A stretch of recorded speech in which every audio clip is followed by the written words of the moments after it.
Hey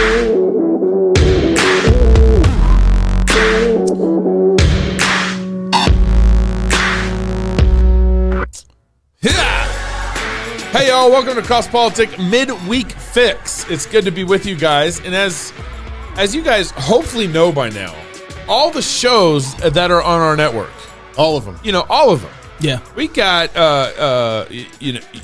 what do we got? In the bullpen. We got in the bullpen. Yeah, right. We got George Grant. That's who I was. George Grant. Yes. And then we also got Uncle Gary started dropping a podcast with us. Yeah. Oh, and we got Darren Doan. we got some stuff Darren coming Doan. from Darren, And then if you guys, you probably noticed, especially in the app, you open up the app, you can see Fight Laugh Feast Canada. Yeah, there's this different flag. You might not recognize it. It's kind of foreign. Don't worry, it's in English. And we got a number of Canadian pastors starting to drop on our Fight Laugh Feast network. We got Dr. Aaron Rock. Yep. I enjoyed grown. it. Yeah, Aaron's been awesome. We got our boys Nate Wright on Rebel Ministries. They've been going for a long time. They've been going for a long time. Man. They know what they're doing. They're just faithful, Right. And then, of course, Joe Boot started dropping his Ezra Institute podcast on our app. That's awesome. Guys, I know it's a lot of content, a lot to be paying attention to, but there's some just besides. I mean, I know you're here for Cross Politic, but besides Cross Politic, there's a lot of good stuff. Get that app. Get that app. Download it and get that content. Yep. It's good for you and good to you.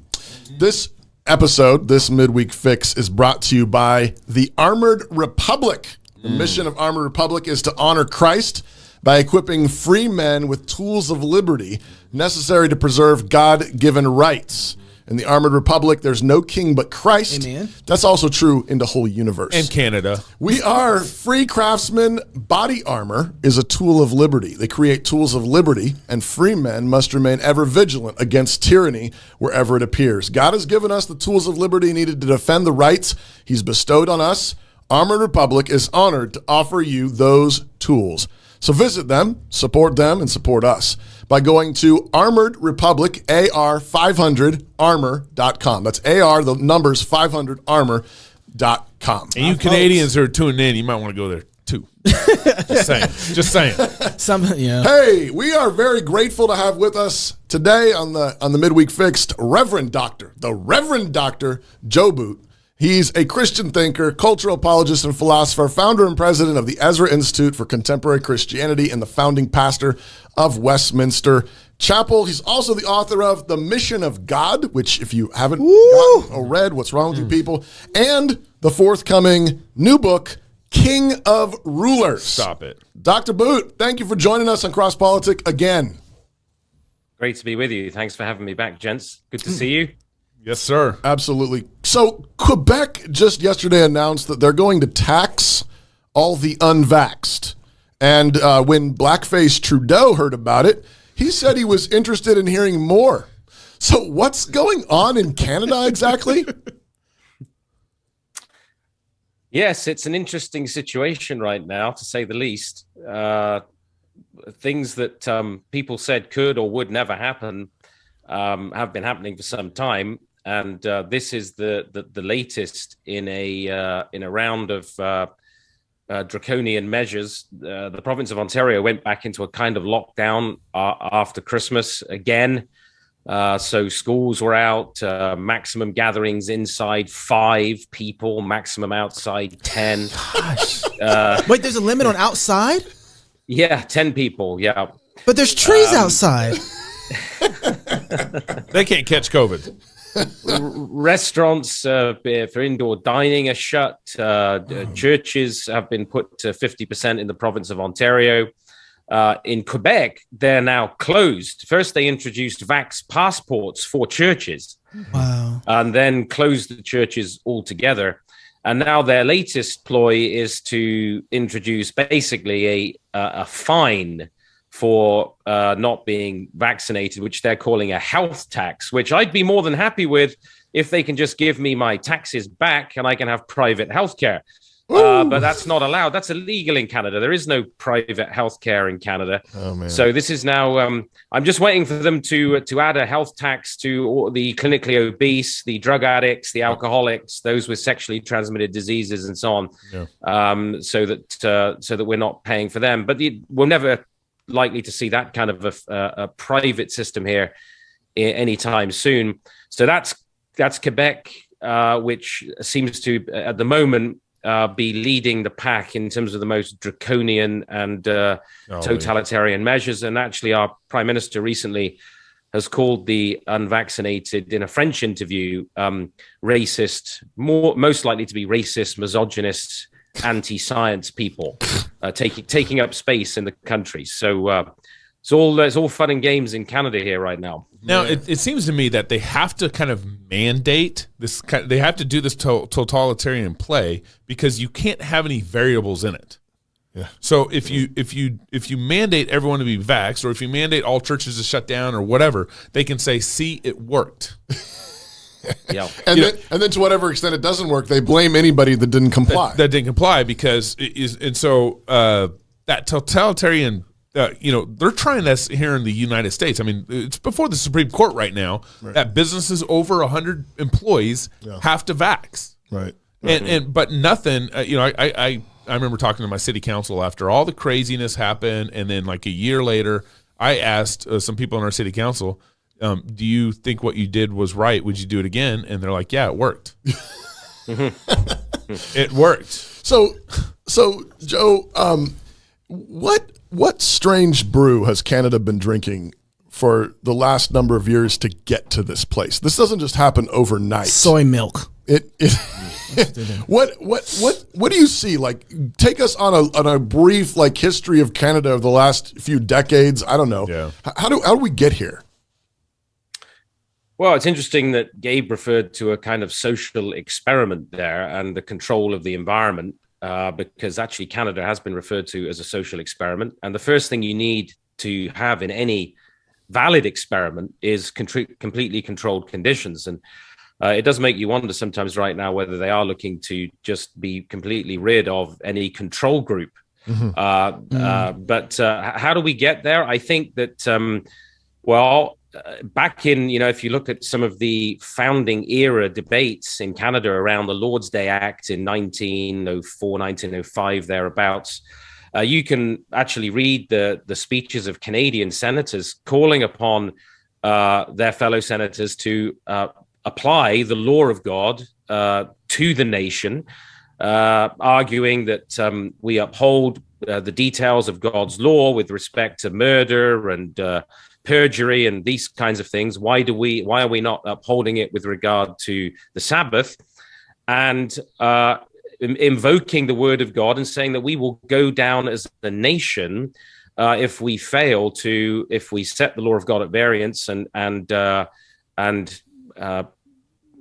reject the first or second table of the law. We will end up going down as a nation. That's what they were saying just over 100 years ago. Those were liberal senators.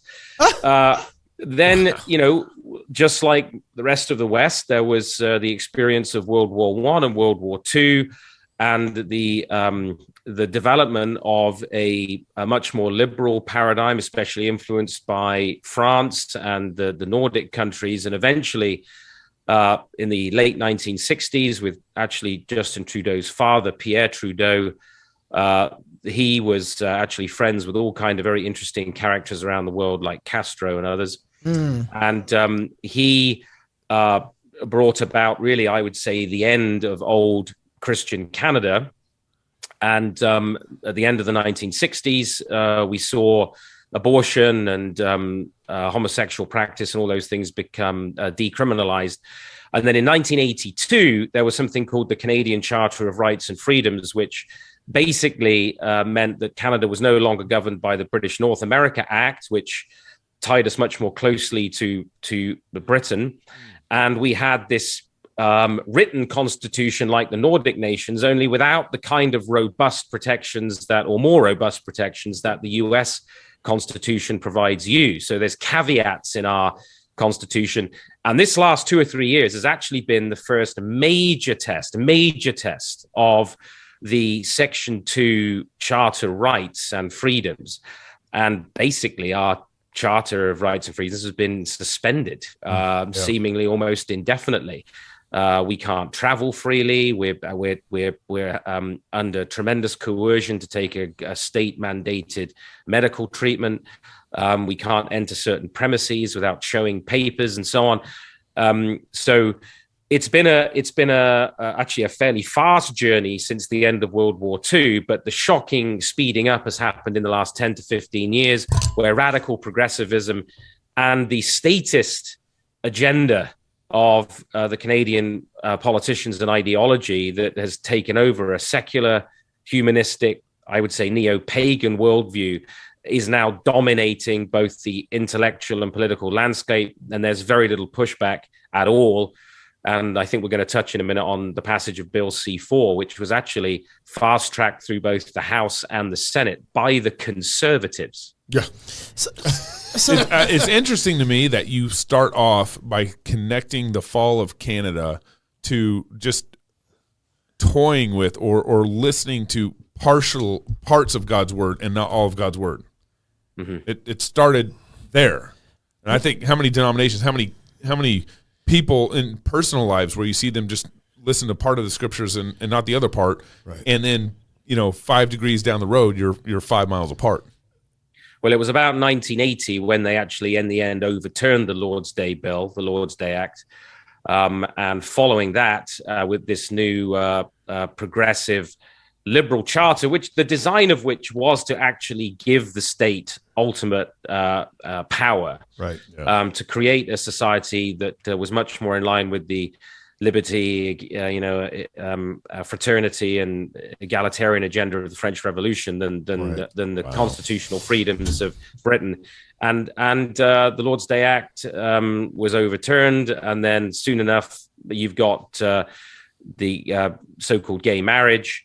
And we've gone from basically the late 1960s to 2022. You've gone from sodomy is a criminal offense to if you counsel somebody to order their lives in terms of a normative understanding of human identity and sexuality, you are a criminal and you will go to prison for up to 5 years. Right. Yeah. Dr. Boot, I just have to ask, in America, we have people who are not Christians, but because of the saturation of the society, they see the stuff that's happening here and they are grabbing their guns and loading up their guns and they're pushing back legally every kind of which way they can. Buying body armor. From AR-500. But the question I have is it's interesting to see the way the government's going. I'm not too surprised about that because it seems every government in the world is going that way. So that's not too surprising. There's kind of a peer pressure from governments to do this. What's surprising to me, though, and what I don't understand is the people. The people in Canada are in 40 years, have you lost the kind of people that even... I've mentioned this several times when I'm talking to Canadians. I was bringing it up with you, Joe, but when I saw that video of that lady cop arresting that kid on the ice rink skating during 2020, I knew you guys were screwed. I mean, they're taking hockey away. They're taking hockey away from they're letting them. Right, and they're letting them. We're going to let you take hockey away? And there were just people standing on the side just like videotaping it and watching. And you're like, you're going to let her just arrest that kid for ice skating. Ice skating outside. And so I guess what are the people made of now? Do they even know that they're going to have an Auschwitz right here in Northern America? Where are the people at? What's going to wake them up? I'm just perplexed about the place of the Canadian mind right now in relationship to all of this. Well, first, we, of course, don't have the protections of a Second Amendment like our southern neighbor. So there are strict limits there. Second of all, it's interesting that if you look at the Commonwealth countries like Australia and Canada and New Zealand, that were, formerly had this tremendous heritage of the gospel and freedom and liberty. They've been the ones who've almost been most aggressive in their attempts to shut down freedom and liberty. And I think that is to do with the judgment of God on the nation for its apostasy from the gospel, for the privileges that we've enjoyed here. The quality of the Canadian people is definitely declining. There's no question about that. And that is to do with the radical changes in the social order, in the family, in education, and in our courts. And we also have a complacent population. You know, people have moved from all over the world to a place like Canada for the lifestyle, for the in a certain sense the pace of life, the standard of living, the cottage, the golf, the boat on in the Canadian lakes, you know, some of these opportunities. And they've been satisfied for the most part with bread and circuses during this time. And that was, of course, what was at the heart of the decline of the Roman Empire. You know, as long as we're entertained, the state gives us our handouts, we're promised cradle to grave security. There isn't this widespread. Now, of course, as you guys know, there are pastors and leaders who are standing up and resisting, but they are few and far between. Those are the exception, not the rule. And it is a relatively very small group that are willing to stand up and resist these things. We don't seem to value liberty and freedom. It seems that we prefer servitude in the name of, you know, safety and security than freedom and liberty. Freedom and responsibility are something that simple people who don't have the gospel and the Lord's table and the word of God in their hearts are afraid of. Yeah, and that's what we don't want freedom and responsibility. We want safety and security from a false god called the state. And I think that is at the root of the problem and the decline of the character of our people. And because of that type of attitude, now you get something like Bill C-4, which comes into play, which was amazing to me, by the way, because I don't know what royal assent is, but it sounds like everybody agreed. And I just, how in the world is this C-4 pass with royal dissent? And what is that? Assent. Yes. So basically, that's just a constitutional rubber stamp from the Governor General representing the Queen. The reality is the Queen doesn't have, that Elizabeth II doesn't have the constitutional authority. She would create a massive constitutional crisis if she stood up to those things. So that's a hangover. Royal assent means that the bill has now finally it's gone through the lower house, it's gone through the Senate, and it's received royal assent, which is part of our constitutional process. And it went into law on January 7th, and our own Prime Minister was tweeting out on the 7th. This is almost unprecedented. You know, now this wicked practice was now illegal across Canada, reminding everybody in his personal Twitter account about his draconian law. But C4 was basically the slight reworking of C6. C6 was the same law essentially, but it dropped because there was a general election here back in the fall. And so it was reintroduced to C4, only it got worse in the break, because with C6, if you were a consenting adult, even though you couldn't advertise so-called conversion therapy or promote it, a consenting adult could request their pastor, a counselor, a therapist to help them with unwanted same-sex desire or gender dysphoric situations, conditions. Now that's illegal as well. Even a consenting adult can't request it or seek it. You can't provide it, I should say, to any consenting adult. Wow. So it got worse. And what was astonishing is that in neither the lower house, the Commons, nor in the Senate, nor at the level of the Governor General, was there any resistance to the bill. So the bill was actually, there was a fast track motion by the Conservatives to fast track this bill through without scrutiny, without amendment, without change, just as the government, the Trudeau government had wanted it. And not a single MP, not one, not even a single professing Christian MP voted against this bill. So it's like being in a fascistic one-party state. Wow. Now, I heard that there was a couple MPs that were not able to attend who would have voted against it. Yeah, I mean, that's been said. There's been a couple of apologies from a couple of MPs. The reality is, though, is that the fact that this bill was coming to the floor was communicated ahead of time, and people could have expressed by proxy their disapproval, their no vote. or in the House that day when the Speaker says, "Are there any objections?" And there were.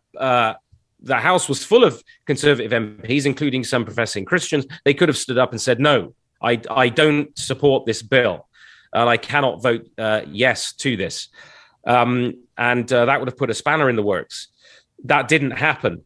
And so we are in a situation that the frightening nature of the situation is that we so easily and so quickly were ready to surrender such a foundational and fundamental freedom, because this bill is only one way, don't forget. Right. So not only does the preamble to the bill take a fundamentally theological and religious stance by reducing the Bible to myth. Right. It actually says that the biblical, the normative human sexuality is a myth. Right.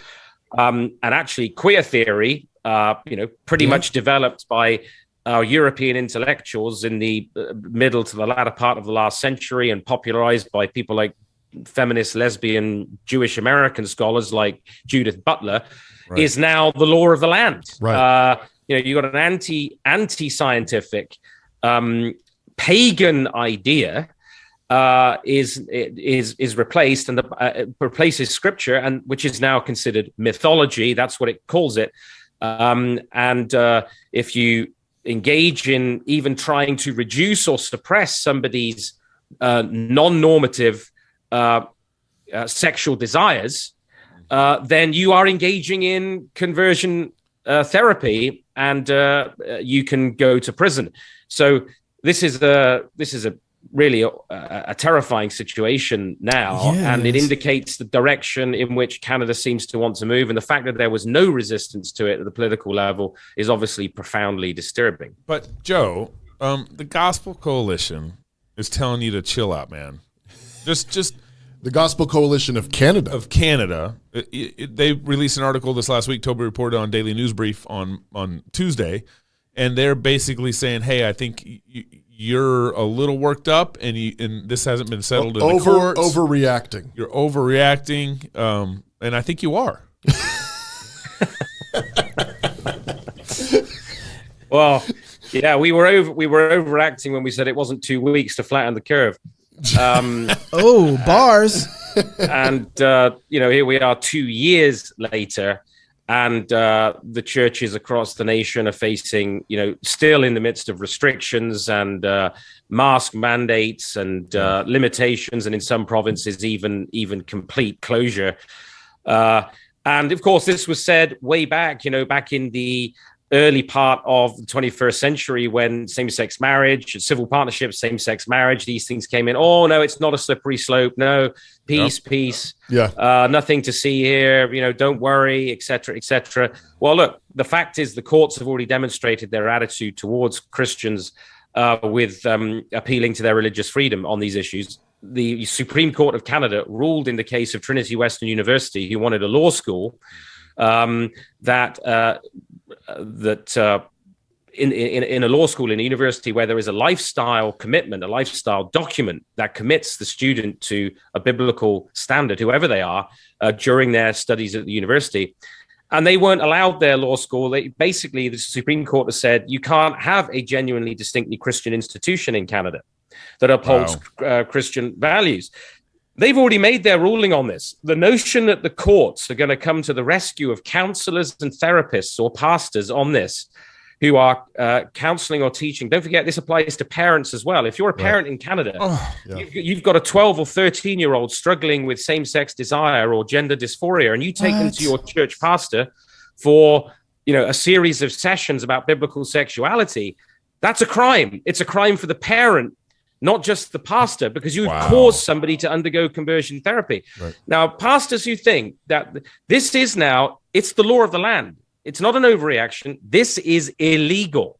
Wow. Now, it's true that it's possible for any law in a Western democracy to be challenged in the courts, but it is the law of the land.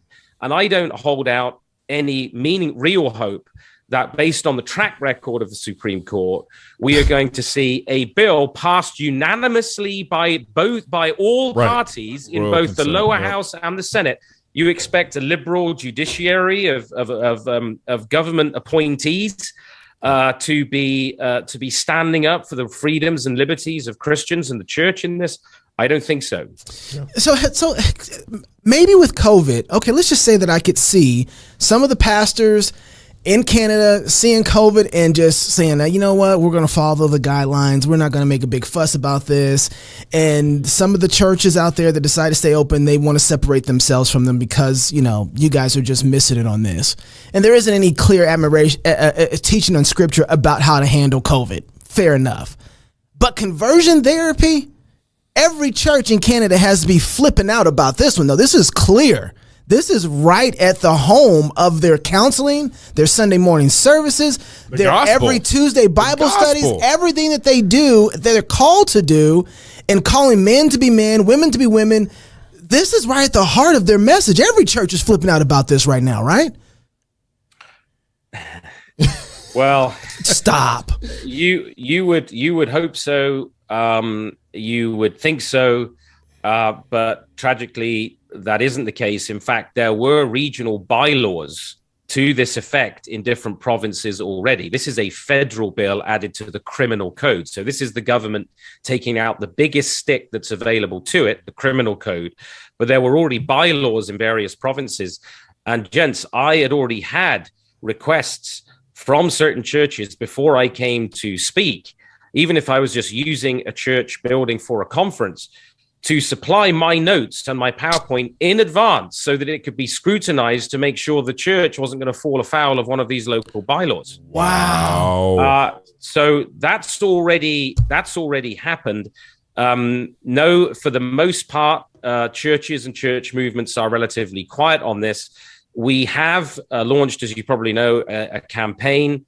The Ezra Institute recommended to a group of pastors that we have an annual anniversary preach on the Sunday following the passage of this bill into law, to preach on biblical sexuality.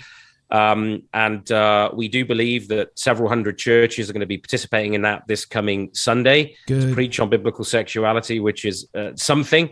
And Liberty Coalition Canada, an advocacy group that got started last year, has been promoting that campaign. And actually, you Americans, our American friends, are much quicker to pick up on that and start running with it. You would think that there'd be absolute outrage and resistance everywhere from the church. Unfortunately, the best you get is a couple of limp-wristed articles on the TGC site for the most part. Now, there are some faithful pastors quietly getting on with being faithful, and there may be many unsung heroes in quiet corners out there. But in terms of the public witness, to stand publicly against this is to experience a significant degree of isolation, even in the church. You've got some churches who say, well, we've got to go a third way, or playing it down and saying this isn't really going to be an issue. Don't worry. The homosexual minister who happens to be who promoted this bill and advanced it, he doesn't want to go after churches. I mean, here's the thing. They couldn't produce any evidence that these so-called coercive practices were happening anywhere in Canada. This bill was never targeted at some maverick therapist electrocuting people in his basement for their sexual orientation. This is targeted specifically at the Christian world and life. Yep. It's targeted at Christian pastors and churches and counselors and those that are trying to help those with these problems, these struggles, trapped in these sins. And don't forget, this law now actually discriminates against those people, because what it says is, specifically, is that if you are somebody struggling and trapped in sexual promiscuity, sexual perversion in one of these areas, and you want help, you cannot get it. It's illegal for you to get it. So if you want to move away from homosexual practice, trans confusion, or anything like that, that's illegal.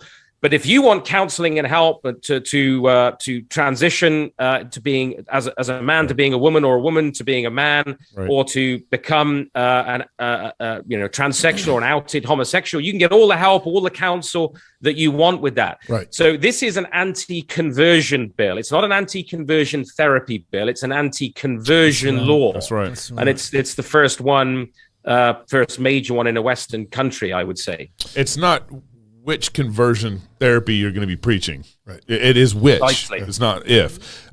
Joe, I don't want people to miss this either, but this next coming Sunday, a bunch of pastors in Canada and the U.S. are going to be preaching basically against the C4 bill and bringing the gospel into that. I know Toby's joining this Sunday.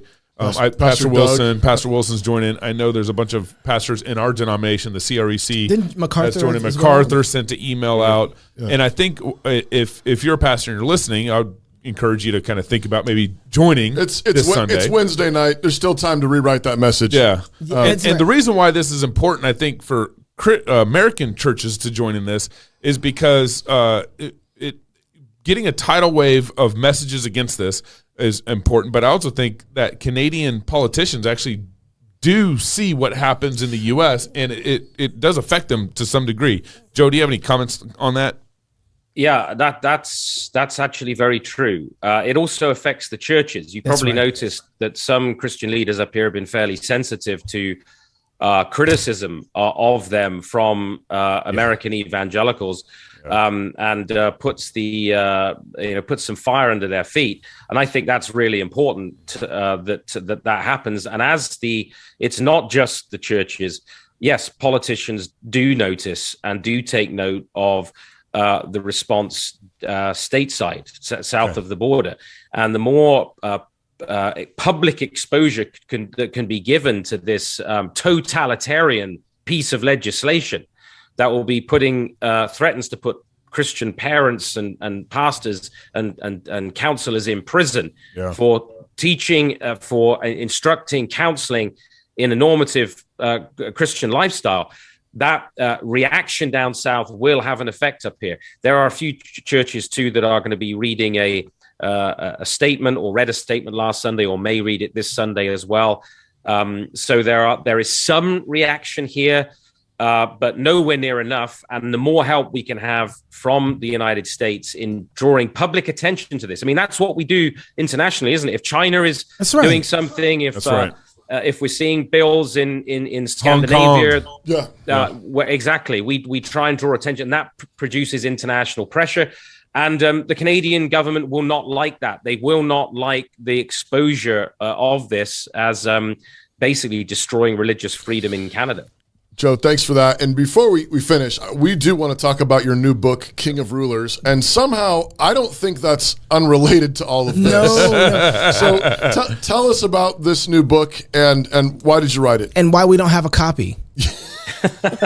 And John Cooper does. Oh, he does. What's up? You're a little upset about that. Yes. Yeah. Okay, so the title, Toby, is Ruler of Kings. It's okay. Ruler of Kings. Thanks, toward Gabe. A Christian vision of government. Ruler of Kings. Got it. Toward a Christian vision of government. And it's coming out very soon. You can pre-order a copy. I know, Gabe, I think you're going to put the link to where people can pre-order their copy. It's coming out real soon. EzraPress.ca. They could go there, but we'll give the direct link later. But EzraPress.ca is where you can go get it pre-ordered. Yes, thank you. Yep. Well, one or two pre-release PDFs, yes, were released to James White and James and John Cooper, who asked. Now y'all made me really angry. So, I'm like, it's not too late. It's not too late to give us an endorsement. It's not too late. So I'll get one. I'll get one down to you sharpish. Awesome. Well, are you on James White's network? I was just wondering because I would love to promote it on the Daily News. But I'm just anyways. Go ahead, Doc. I'm sorry. I'll deal with my hurt feelings by myself. Well, I'm regularly on his podcast periodically. That's not helping. That's not helping. Sorry, but we love you guys as much. We love you guys as much. I promise. He needs it. He's new. He needs it. So basically, the book is opens by talking about the cult of the expert that has taken over the Western culture now. That's been on vivid display the last 2 years, and the utopian ideology that grows out of that as a sort of technocratic order for society. It goes on. I delineate the development of secularism and the secularist illusion of neutrality, and the history of sort of church-state relations in the West. And then the book sort of the sort of summit of the book is the development of the Christian response to where we are now, as I critique what I call the heresy of democracy in the French revolutionary sense, and talk about the authority of Christ, and then try and paint a picture of the scriptural vision of sphere sovereignty and the lordship of Jesus Christ over every area of life. So it's an attempt to take a very concrete and up-to-date look at exactly where we are and how the Christian can be articulating a robust, strong world and life view response. What is a scriptural Christian view of government that's consistent with the gospel? Gabe mentioned that this whole sexuality marriage thing is a gospel issue, because the Bible begins with a wedding. God describes his relationship with Israel as a marriage. The Son, God the Son, comes to us. It's the Holy Family, Father and Son. So God reveals himself in familial terms. Jesus' first miracle is at a wedding. His relationship with his church is described as a marriage, and history ends in the marriage supper of the Lamb. So if you don't understand marriage, you miss the cosmological key to the universe. It's central to the gospel. In the same way, authority and lordship. What I try and argue is that we tend to think of the concept of heresy as an ecclesiastical thing only. But actually, people's heretical ideas often only come to full expression when they start talking about politics or social order. And suddenly, the Jesus who is Lord in the church isn't Lord in the state. He's not Lord in the family. He's not Lord elsewhere. Well, actually, that's heretical. And so I expand on that idea and help us recognize that this is a core gospel of the kingdom issue. And the reason we're in the mess we're in Canada and across the West is because we haven't grappled with this. So really appreciate you guys letting me say something about it. And I apologize for my remiss attitude and not sending any PDF. You forgiven. Dog, we messing with you. I can't tell you. I want absolution now, live on this podcast. I can't tell you, listening to you talk about this book has me so excited. I was reading, I think it's so important right now. I was reading a book called After Virtue, and he posed a question in the beginning of the book saying, if the society as we know it right now collapsed, where we're at, and we had to rebuild it, do we have the people that understand basically what builds a society to flourish and to grow? And I thought about that for a second. I said, no.